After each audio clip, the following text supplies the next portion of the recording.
رضا Urdu channel کے ناظرین السلام علیکم۔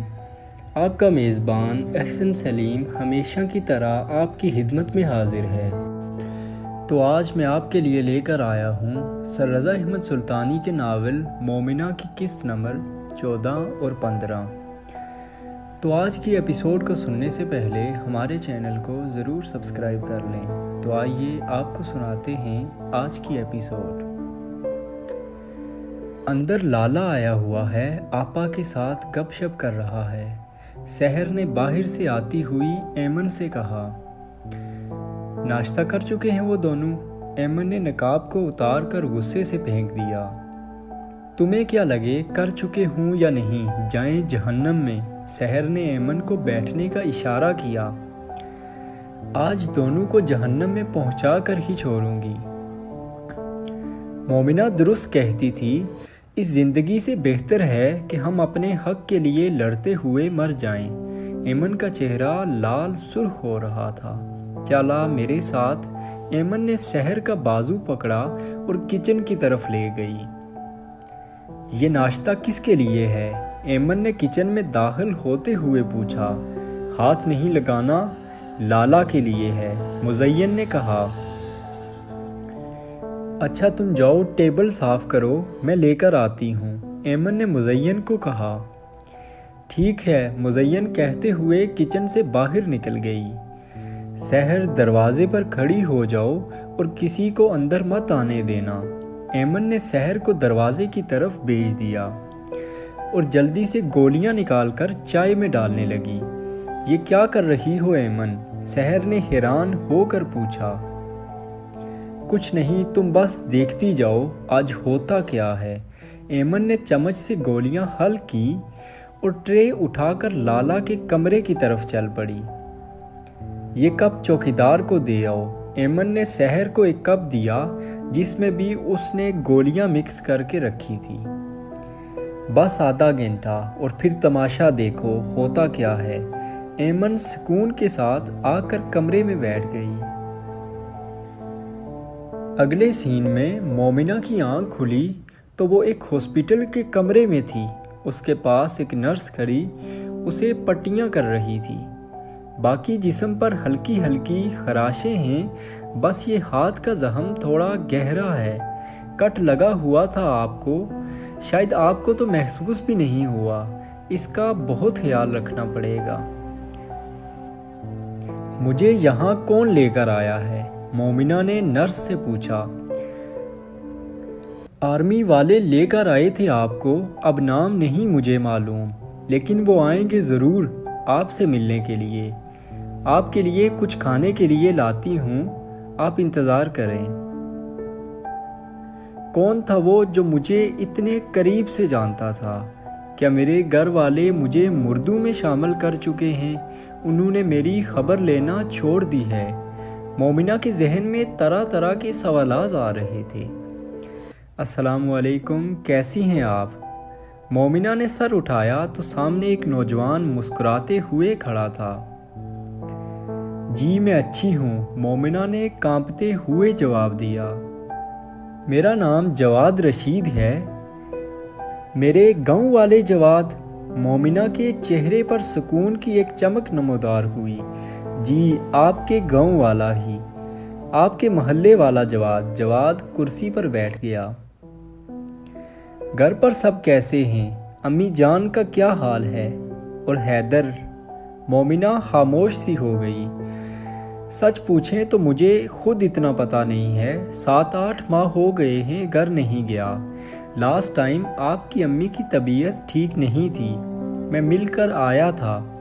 اب فون کرتا ہوں گھر پہ اور ان سے آپ کی بات کرواتا ہوں۔ نہیں، آپ ابھی میرے گھر پر نہیں بتانا، مومنہ نے جواد کو روک دیا۔ کیوں؟ یہ خبر سن کر تو چچی بہت خوش ہو جائیں گی۔ نہیں، میں خود ان سے مل کر یہ خوشی دوں گی، آپ بس میرے جانے کا انتظام کر دیں۔ آپ کو چند دن ابھی یہیں پر رکنا پڑے گا، اس کے بعد میں خود آپ کو لے کر جاؤں گا۔ دوسری طرف ایمن وہ چوکیدار الٹیاں کر کر کے بے ہوش ہو رہا ہے۔ کیا ملایا تھا تم نے چائے میں؟ سحر نے پریشانی کے عالم میں پوچھا۔ زہر، وہ زہر جو بندے کو رفتہ رفتہ مارتا ہے۔ چلو آؤ۔ ایمن کھڑی ہو گئی۔ کدھر جا رہی ہو؟ سحر ایمن کے پیچھے بھاگی۔ ایمن نے جا کر کمرے کا دروازہ کھولا تو لالا بستر پر اور فرزانہ صفحے پر پڑی تھی۔ پاس سعدیہ کھڑی تھی۔ اندر آؤ گی یا باہر ہی کھڑی رہو گی؟ ایمن نے سحر سے پوچھا۔ آ رہی ہوں۔ سحر کمرے میں داخل ہو گئی۔ ایمن نے اندر سے دروازہ بند کر دیا۔ تم سب کو میں دیکھ لوں گا، ایک ایک کی بوٹی بوٹی کر دوں گا۔ لالا درد اور غصے سے پاگل ہو رہا تھا۔ ایمن نے سعدیہ کے ہاتھ میں سے لوہے کی سلاخ لی۔ آج تمہارے حساب کا دن ہے خبیث آدمی۔ ایمن نے غصے سے 2-3 ضربیں لالا کی ٹانگوں پر لگائی، جس سے اس کی ٹانگ کی ہڈیاں مختلف آوازوں کے ساتھ ٹوٹنے لگیں۔ لالا درد سے چلا رہا تھا۔ چیخ اور زور سے چیخ، اسی طرح پوری رات میں چیختی رہی ہوں، بس اب تمہاری باری ہے۔ ایمن نے لالا کے ہاتھ پر زور سے راڈ مارا، جس سے اس کی انگلیاں ٹوٹ کر لٹکنے لگی۔ اس کو کیوں بخش رہی ہو ایمن؟ سعدیہ نے فرزانہ کو بالوں سے پکڑ کر فرش پر دے مارا۔ ایمن پیچھے پلٹی اور لوہے کا راڈ سامنے لگے آئینے پر دے مارا۔ آئینہ چرخنے کے ساتھ ہی فرش پر چھوٹے چھوٹے ٹکڑوں میں تقسیم ہو کر گر گیا۔ یہ لے سعدیہ اور اپنے ایک ایک زخم کا حساب لے۔ ایمن نے ایک ٹکڑا اٹھا کر سعدیہ کے ہاتھ میں دیا۔ فرزانہ جو پہلے ہی نیم بے ہوشی کی حالت میں جا چکی تھی، اس کے جسم پر جب کٹ لگا تو درد سے بلبلا اٹھی۔ سعدیہ دیوانہ وار اس کے بازو، چہرے اور جسم کے اوپر والے حصے پر کانچ چلا رہی تھی۔ سعدیہ وہ مر گئی ہے۔ سحر نے سعدیہ کو بازو سے پکڑ کر پیچھے کھینچا۔ چلو نکلو یہاں سے، ایمن نے سعدیہ اور سحر کو کہا۔ سحر نے دروازہ کھولا تو سامنے ساری لڑکیاں کھڑی تھیں۔ دیکھو، جب تک لالا کے بندے آتے تم سب یہاں سے بھاگ جاؤ، آج تمہاری آزادی کا دن ہے۔ مگر جائیں کدھر؟ ہمارا تو کوئی ٹھکانہ ہی نہیں ہے۔ مزین نے کہا، یہاں سے باہر نکلو تو اللہ سب سے بہتر جگہ ہمیں دے دے گا۔ ہاں، بھاگو یہاں سے، بھاگو۔ سحر نے بھاگتے ہوئے کہا۔ ایمن چلو۔ سعدیہ نے ایمن کا ہاتھ پکڑا۔ نہیں، ابھی نہیں سعدیہ، ایک کام ابھی بھی باقی ہے۔ کیسا کام؟ سعدیہ نے پریشان ہو کر پوچھا۔ اس جگہ کو جہنم بنانے کا کام، ایمن نے کہا اور جلدی سے جنریٹر کی طرف بھاگی۔ وہاں سے پٹرول کا گیلن اٹھا کر پورے گھر میں ڈالنے لگی۔ چلو سعدیہ۔ وہ دونوں گیٹ سے باہر نکل آئیں۔ آگ کون لگائے گا ایمن؟ سعدیہ نے پوچھا۔ آگ بجلی والے لگائیں گے، ایمن نے مسکراتے ہوئے کہا۔ بجلی والے؟ کیا مطلب؟ تاریں بجلی کے نیچے پڑی ہیں، جو ہی لائٹ آئے گی تو آگ پکڑ لیں گی، تب تک ہم بہت دور جا چکی ہوں گی۔ ایمن نے ایک نظر گھر کی طرف دیکھا۔ اب اس دوزخ میں کوئی ایمن نہیں آئے گی، کوئی نہیں، ایمن کہتے ہوئے گلیوں میں کہیں گم ہو گئی۔ اگلے سین میں، ماریا بیٹی ادھر آؤ۔ خالہ نے کمرے سے ماریا کو آواز دی۔ جی خالہ۔ ماریا آ کر خالہ کے پاس بیٹھ گئی۔ پانی پی لیں، ہاس آپ کے لیے دم کیا ہے۔ جی خالہ جان، ماریا نے گلاس پکڑتے ہوئے کہا۔ مومنہ جب بھی کسی بیماری میں مبتلا ہوتی تھی تو آپ کے خالو اسے ڈاکٹر کے پاس نہیں لے کر جانے دیتے تھے، تسبیح پکڑ کر اس کے سرہانے بیٹھ جاتے تھے اور دم کیا کرتے تھے۔ وہ کہتے تھے، یہ قرآن مومنین کے لیے شفا ہے، ہر بیماری سے شفا، قلب میں فساد پیدا کرنے والی بیماریوں سے بھی اور جسم میں بخار پیدا کرنے والی بیماریوں سے بھی۔ یہ بد نظری کے آگے ڈھال بن جاتا ہے اور یہ جادو کے اثر کو دفع کرتا ہے۔ جو بندہ اس سے تعلق جوڑ لے، یہ اس کو اللہ کے ساتھ جوڑ دیتا ہے۔ جو اس سے منہ موڑ لے، ابلیس اسے اپنی صفوں میں شامل کر لیتا ہے۔ بے شک خالہ جان، دلوں کا سکون قرآن میں ہی پوشیدہ ہے۔ ماریا نے پانی پیتے ہوئے کہا، مگر اس کی حفاظت بھی ضروری ہے۔ یہ تیر کی کمان سے نکلنے کی دیری سے بھی پہلے بندہ نافرمان کے سینے سے نکل جاتا ہے۔ جو اللہ کے احکام کو بھولے یہ اسے جلد ہی بھول جاتا ہے۔ اس کی حفاظت کیا کرو۔ حالہ ایک بہت بڑی خوشخبری ہے۔ حیدر نے باہر سے داخل ہوتے ہوئے کہا، الحمدللہ بیٹا، بتاؤ تو صحیح کیا ہوا ہے۔ حیدر کے لب حرکت میں آئے اور ماریا اور خالہ کی زبان سے بیک وقت شکر اللہ الحمدللہ کی صدائیں نکلنے لگی۔ ایک دفعہ ایک شخص اور اس کے ابو جان دونوں حج کے لیے روانہ ہوئے۔ اس وقت اونٹوں پر سفر کیا جاتا تھا اور کئی ماہ لگ جاتے تھے۔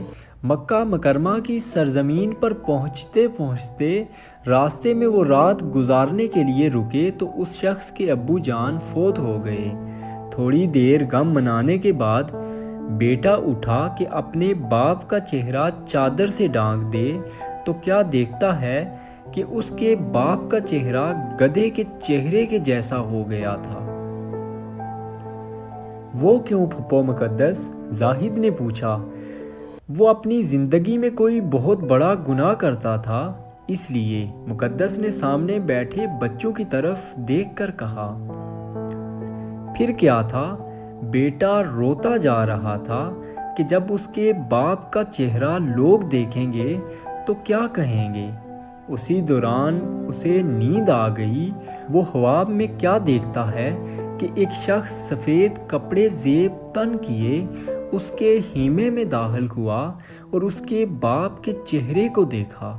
پھر اس کے پاس آیا اور پوچھا، کیوں رو رہے ہو بیٹے؟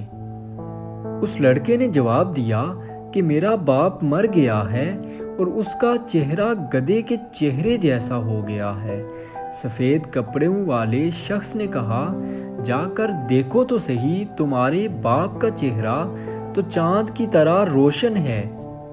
بیٹا اٹھا، جا کر دیکھا تو اس کے باپ کا چہرہ چاند جیسا ہو گیا تھا۔ مگر وہ کیسے ہوا؟ مریم نے پوچھا۔ آنٹی کی جان، صبر کرو، بتاتی ہوں۔ مقدس نے مریم کو پیار کیا۔ وہ جو بیٹا تھا وہ بھاگ کر سفید کپڑوں والے شخص کے قدموں میں گر گیا۔ اس نے کہا، بتائیں تو صحیح، آپ کون ہیں اور میرے باپ پر شفقت کیوں فرما؟ وہ بولے، تمہارا باپ بہت بڑا گناہ کرتا تھا، مگر اس میں یہ عادت تھی، رات کو اس وقت تک نہیں سوتا تھا جب تک 100 بار درود پاک نہ پڑھ لے۔ بس اسی درود پاک کی برکت نے تیرے باپ کا چہرہ تبدیل کر دیا ہے۔ وہ بیٹا روتے ہوئے پوچھنے لگا، آپ ہیں کون؟ اپنا تعارف تو کروا جائیں۔ وہ سفید کپڑوں والے شخص نے کہا، آپ کا نبی محمد مصطفیٰ صلی اللہ علیہ وسلم ہوں۔ سبحان اللہ! سارے بچے پکار اٹھے۔ تو آج کے بعد آپ میں سے کوئی بھی اس وقت تک سوئے گا نہیں جب تک درود پاک نہ پڑھ لے، ٹھیک ہے نا؟ مقدس نے بچوں کو نصیحت کی۔ جی، ہم پڑھ کر سوئیں گے۔ سارے بچے یک زبان ہو کر بولے، چلیں پھر سب جائیں اور چھٹی کریں۔ مقدس کہتی ہوئی ہال سے کچن کی طرف چلی گئی۔ تم نے آ کر بھائی کا کام آسان کر دیا ہے، انم نے برتن رکھتے ہوئے کہا۔ کام تو میرا آپ نے آسان کیا ہے بابی، مجھے اندر ہی اندر اتنا خوف تھا کہ پتہ نہیں گھر جا کر میرے ساتھ کیا کیا کیا جائے گا، مگر آپ سب نے جو محبت دی میں مرتے دم تک نہیں بھول پاؤں گی۔ مقدس نے نم ہوتی پلکوں کو صاف کرتے ہوئے کہا، تمہارے بھائی کو تم سب سے زیادہ عزیز ہو، اپنی اولاد سے بھی زیادہ۔ اب تو وہ تمہارا نکاح کرنے کا سوچ رہے تھے تاکہ جلد از جلد تمہاری نئی زندگی شروع ہو جائے اور تم پرانے غم بھول جاؤ۔ کدھر ہیں سب؟ کوئی پانی ہی پلا دو۔ نعمان نے آواز دی، لا رہی ہوں بھائی، ابھی لا رہی ہوں۔ مقدس نے پانی کی بوتل اور گلاس لیا اور باہر چلی گئی۔ اگلے سین میں آئیں اندر آ جائیں۔ حسن نے دروازہ کھولتے ہی مومنہ کو کہا، میوش باہر آؤ، مہمان آئے ہیں۔ حسن کی آواز سنتے ہی ایک خوبصورت نوجوان لڑکی ہاتھ میں چائے کا کپ لیے باہر آئی۔ میری بیگم میوش ہے اور یہ مومنہ باجی ہیں، سر کی رشتہ دار ہیں، چند دن یہاں قیام کریں گی۔ حسن نے میوش کو مومنہ کا تعارف کرایا۔ آئیں، اندر آ جائیں۔ مومنہ میوش کے ساتھ ایک بڑے کمرے میں داخل ہوئی۔ سرفراز بائی پر رپورٹ دکھا رہے تھے نیوز چینل والے۔ میوش نے ٹی وی آن کرتے ہوئے کہا، مشہور کاروباری شخصیت کے بیٹے اور بھتیجے کو مغویوں سے بازیاب کرانے کا یہ آپریشن تھا۔ سحری کے وقت رینجرز نے یہ آپریشن سٹارٹ کیا اور 2 گھنٹوں کے دوران اسے کامیابی سے مکمل کر دیا، مگر جوں ہی وہ واپس پلٹنے لگے تو لیاری گینگ کے دہشت گردوں نے فائرنگ کھول دی۔ پاک فوج کے یہ بہادر جوان پوری حکمت عملی کے ساتھ جوابی کارروائی میں مصروف عمل تھے کہ سپاہی سرفراز کی نظر وہاں موجود ایک ٹیکسی پر پڑی، جس میں ایک عام لڑکی جسے اغوا کر کے لایا جا رہا تھا بیٹھی تھی، اور وہ گولیوں کی بارش میں اس کو محفوظ کرنے کے لیے نکل پڑے، اور اسی دوران 5 گولیاں ان کے جسم کے مختلف حصوں پر لگیں اور وہ جام شہادت نوش فرما گئے۔ یہاں پر اس بات کا ذکر بھی ضروری ہے کہ ٹھیک شہادت سے 1 ماہ بعد سرفراز شادی کے بندھن میں جڑنے والے تھے۔ یہ ہے ان کی خون آلودہ وہ انگوٹھی جو ان کو منگنی کے دن پہنائی گئی تھی۔ حسن نے ریموٹ اٹھا کر ٹی وی بند کر دیا۔ میوش، ناشتہ تیار کرو، مومنہ باجی نے بھی رات کا کچھ نہیں کھایا۔ حسن اٹھ کر دوسرے کمرے میں چلا گیا۔ بہت اچھے دوست تھے ان کے، 1-2 بار گھر بھی آئے ہیں۔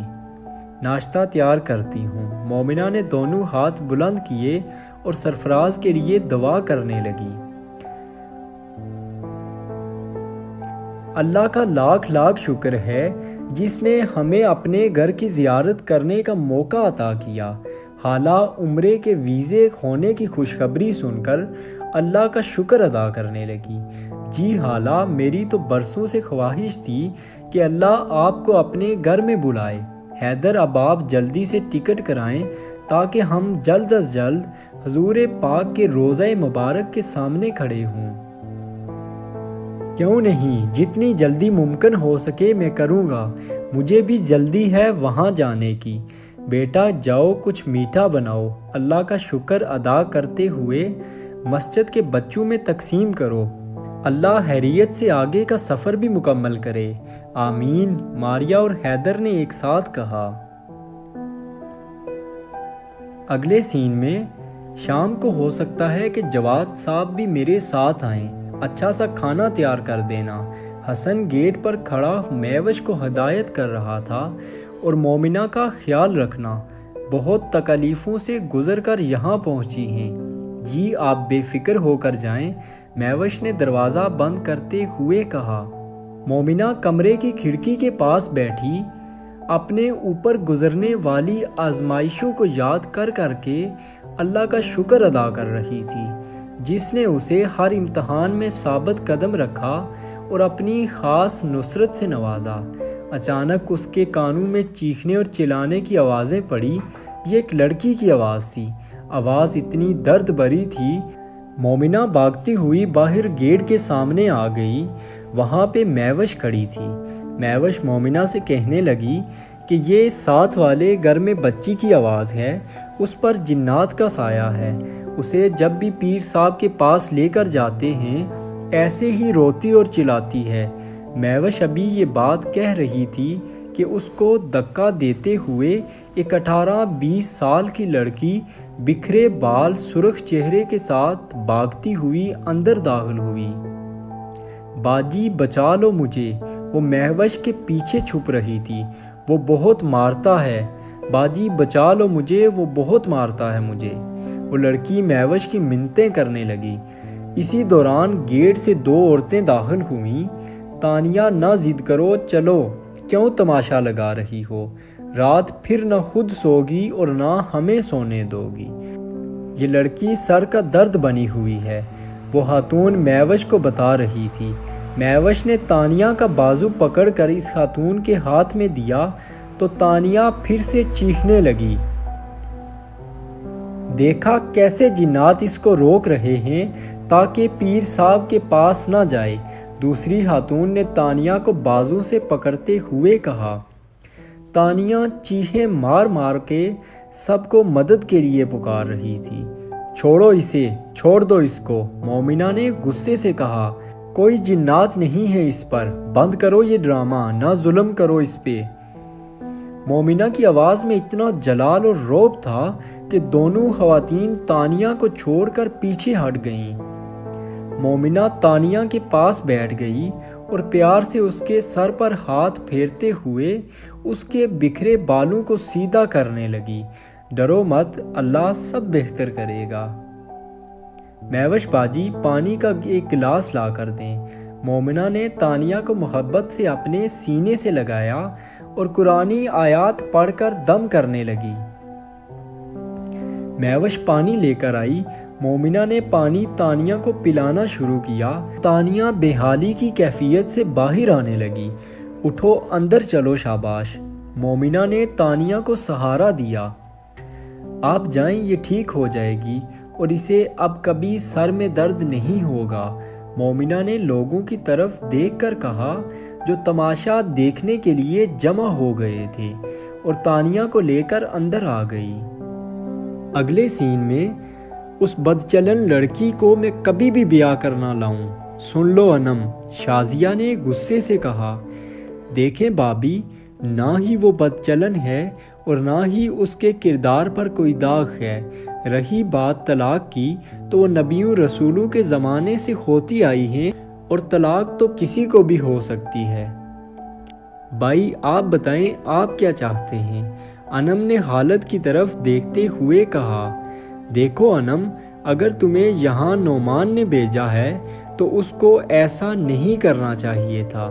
بھائی مجھے نعمان نے نہیں بھیجا ہے اور نہ ہی مقدس نے، میں یہاں خود آئی ہوں۔ میں نے سوچا کہ آپ سے بات کر کے پھر میں مقدس اور نعمان کو بھی منا لوں گی، مگر آپ تو یہاں اور کتاب کھول کر بیٹھ گئے ہیں۔ انم نے افسوسانہ انداز میں کہا۔ تو کیا کریں، ایک طلاق یافتہ کو اٹھا کر گھر لے آئیں؟ شازیہ نے طنز کا تیر چلایا۔ طلاق یافتہ سے شادی کرنا ہمارے رسول کریم صلی اللہ علیہ وسلم کی سنت ہے، اور آپ کے کئی صحابہ کرام نے بھی طلاق شدہ عورتوں سے نکاح کیا۔ بس خاموش ہو جاؤ، جس نے شادی کرنی ہے اسی سے پوچھ لو۔ ماجد بولو، تم کیا چاہتے ہو؟ خالد نے اپنے چھوٹے بھائی کو مخاطب کیا۔ مجھے کوئی اعتراض نہیں ہے، باقی آپ سب جو فیصلہ کر لیں مجھے منظور ہے۔ ماجد نے نیچے نگاہیں کر کے کہا۔ بھائی آپ جانتے نہیں مقدس کو، وہ پہلے والی مقدس نہیں رہی، اس کے اندر بہت بدلاؤ آ گیا ہے۔ آپ اسے ایک بار ملیں، اس سے بات تو کریں۔ انم نے خالد کو مناتے ہوئے کہا۔ مجھے تھوڑا وقت دو انم، میں سوچ کر جواب دوں گا۔ اتنا بڑا فیصلہ اتنی جلدی نہیں ہو سکتا۔ خالد نے انم کے سر پر ہاتھ پھیرتے ہوئے کہا۔ اب چلو کھانا لگاؤ۔ خالد نے شازیہ کو حکم دیا، اور تم بھی سوچ لو ماجد، یہ نہ ہو کل تم پچھتاؤ۔ خالد نے پانی کا گلاس ایک سانس میں ختم کیا اور فون اٹھا کر باہر چلا گیا۔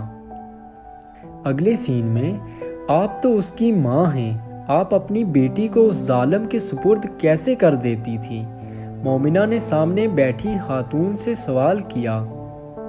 عقل پر پتھر پڑ گئے تھے، اس درد نے رہی سہی عقل بھی چھین لی، اور اس ثریا کی باتوں میں آ گئی اور لے گئی اپنی پھول سی بیٹی کو اس ظالم بندے کے پاس۔ دیکھیں خالہ، جنات برحق ہیں، ان میں بھی انسانوں کی طرح مختلف اقسام ہوتی ہیں، کچھ مشرک اور کچھ مسلمان ہوتے ہیں۔ جس طرح بندوں میں کچھ اچھے مسلمان ہوتے ہیں اور کچھ صرف نام کے مسلمان ہوتے ہیں، اسی طرح جنات میں بھی کچھ مومن ہوتے ہیں، کچھ فاسق ہوتے ہیں اور کچھ فاجر۔ لیکن اس سے یہ مطلب تھوڑی ہے کہ وہ ہر عورت کو اپنے سحر میں جگر لیں۔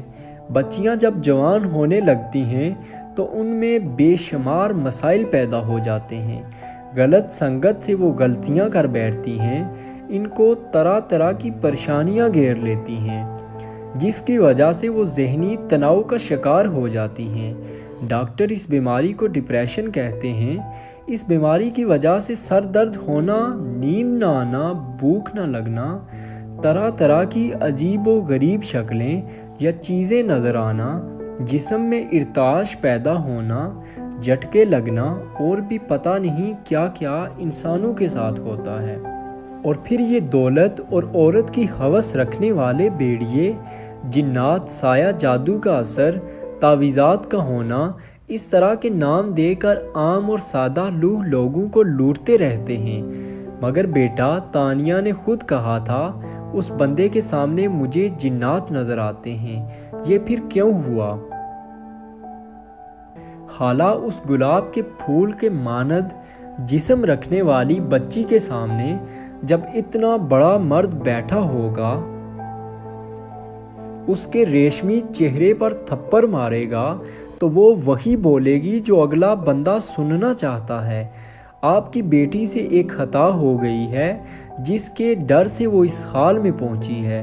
آپ اسے پیار محبت دیں اور اس کو یقین دلائیں کہ آپ اس کے ساتھ ہیں ہر اچھے برے وقت میں۔ آپ دیکھیں گی وہ چند دنوں میں نارمل ہو جائے گی۔ میں چند صورتیں اور آیات لکھ کر دیتی ہوں، خود پڑھ کر دم کر کر روز اسے دیا کریں۔ جو اثر ماں کی زبان میں ہے وہ کسی پیر فقیر کی زبان میں نہیں ہوتا۔ مومنہ، آپ کا فون ہے۔ میوش نے دروازے سے جھانک کر کہا، میرا فون؟ مجھے کون فون کر سکتا ہے؟ مومنہ سکتے کی حالت میں چلی گئی۔ آپ کے خیال میں مومنہ کے ساتھ کیا ہوا ہوگا کہ وہ گھر والوں سے جدا ہو گئی اور وہ ان حالات سے گزر رہی ہے؟ اور یہاں تک آج کی ایپیسوڈ ختم ہوتی ہے، اور اگلی ایپیسوڈ کو دیکھنے کے لیے ہمارے چینل کو ضرور سبسکرائب کریں، اور اس کے ساتھ ہی اپنے میزبان احسن سلیم کو اجازت دیجیے۔ اللہ نگہبان۔